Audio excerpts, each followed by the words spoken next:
Today's video is sponsored by Hyperspace, a tabletop game of interstellar conquest. Hyperspace features 25 unique alien civilizations, including, and this is a slight spoiler, several races from the works of H.P. Lovecraft, all vying for control of a newly discovered star cluster. Uniquely, Hyperspace features no upkeep phase, meaning that games are usually shorter, about 90 minutes for 4 players. What's more, play never really stops, so there's constant action. If this sounds good to you, check out the link to Peterson Games down in the description.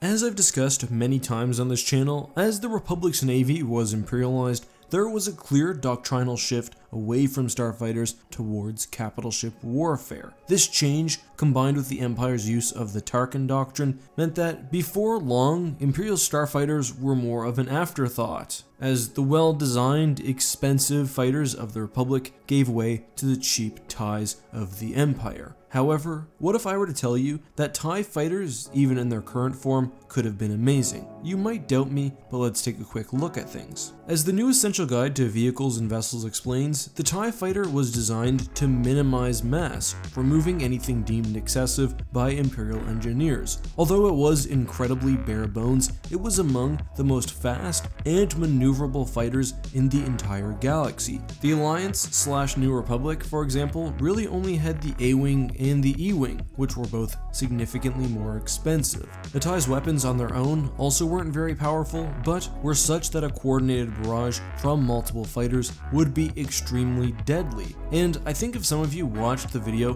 from a couple of days ago that I posted, you might start to have an inkling of where I'm going. Anyway, TIEs are also very compact, meaning that one single ship could carry many fighters. So basically you have a starfighter which an amazing pilot can absolutely push to its edge because of its light frame, its incredible speed, and its maneuverability, but a fighter which also lacks the general safety and support systems usually present on starfighters. And this reminded me of something. Let's turn to the Essential Guide to Warfare, and specifically the section on sensor and armory profiles of Jedi starfighters during the Clone Wars. The Eta II Actis class specifically was designed using lessons learned throughout the Clone Wars, and was the ultimate Jedi starfighter of that era. It was discovered that designers should give a preference to speed and agility, because a Jedi's best tool in space combat was the Force, and the more control a Jedi could exert over their craft, generally the better. That's why the Actis was, and I quote, a fast, well-designed craft designed as an extension of a Jedi pilot's abilities and reliant on her Force-enhanced senses. The Eta II Actis Interceptor lacked shields, and its armor and sensor systems were radically stripped down, allowing a Jedi behind the stick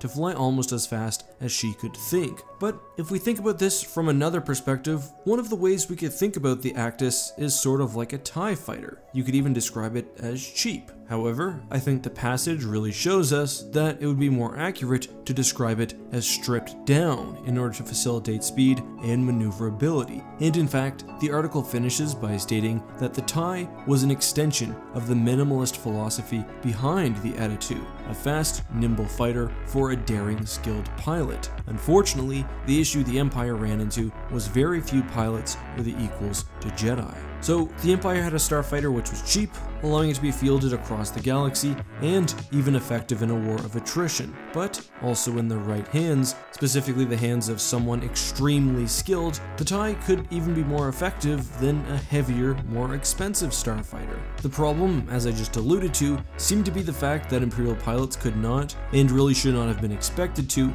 meet the high standards set by Jedi using the Force. But what if things were different? What if TIE pilots could have met the average skills of the Jedi? Well, the TIE then would have been an incredible tool, and this very well may have been something the Empire planned. We know that the Republic, and especially the Empire, was attempting to make elite starfighter squadrons based on cloned individuals. A good example would be the Soontir Fel clones discovered during the Kal Mas crisis. During the Clone Wars, specific batches of the Navy were created based on the genes of ace fighter pilots. However, none of these projects proved feasible in the long run. And there's even a deeper aspect to this, the Dark Empire. We know that Palpatine's ultimate plan was to eventually lead the militaries of the Empire through the dark side of the Force itself. In the Dark Empire trilogy and its associated source book, we learn specifically that Palpatine's ultimate goal was to spread his presence through every corner of the Empire simultaneously. His minions, including his pilots, were to be mere vessels for his dark side powers. In fact, one of the major changes he makes prior to Operation Shadow Hand is the establishment of Shadow Droid fighters, which were cybernetic starfighters with the brain of pilots implemented and an added force sensitivity. A force sensitivity which not only allowed them to use the dark side, but allowed Palpatine to operate directly through them. I think it is possible that Palpatine planned for a large portion of the Empire's pilots to either be force sensitive or controlled directly by the Sith Lord himself. Thus, something like the TIE is perfect. In a scenario like this, the main asset the Empire would be looking to foster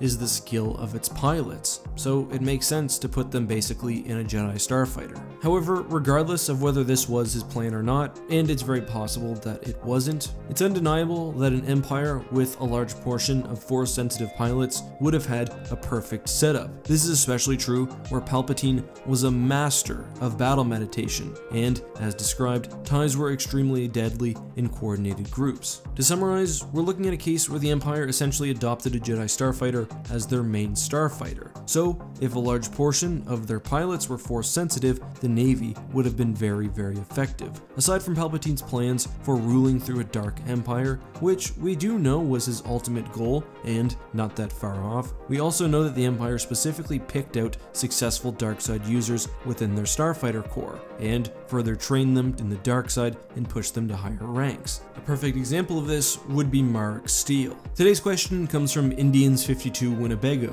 who asks, what happened to gameplay videos on your second channel? So I have been meaning to talk about this anyway, but now that I'm streaming more often, I'm planning to record more gameplay just as I stream, send it off to an editor, and have it prepared for my second channel. I may do this with my Republic Commando stream that I've been doing, but I especially want to do it for Empire at War, which should be coming very, very soon. If this is something you guys are interested in, links to the stream are down below, as well as to my second channel, X2. Anyway, thank you guys so much for watching. I hope you enjoyed this video, and I look forward to reading your comments about my little theory down below. If you have a question you'd like me to address at the end of a future video, also leave that down below with the hashtag AskEck. Anyway, until next time guys, this has been EckhartsLadder. May the Force be with you.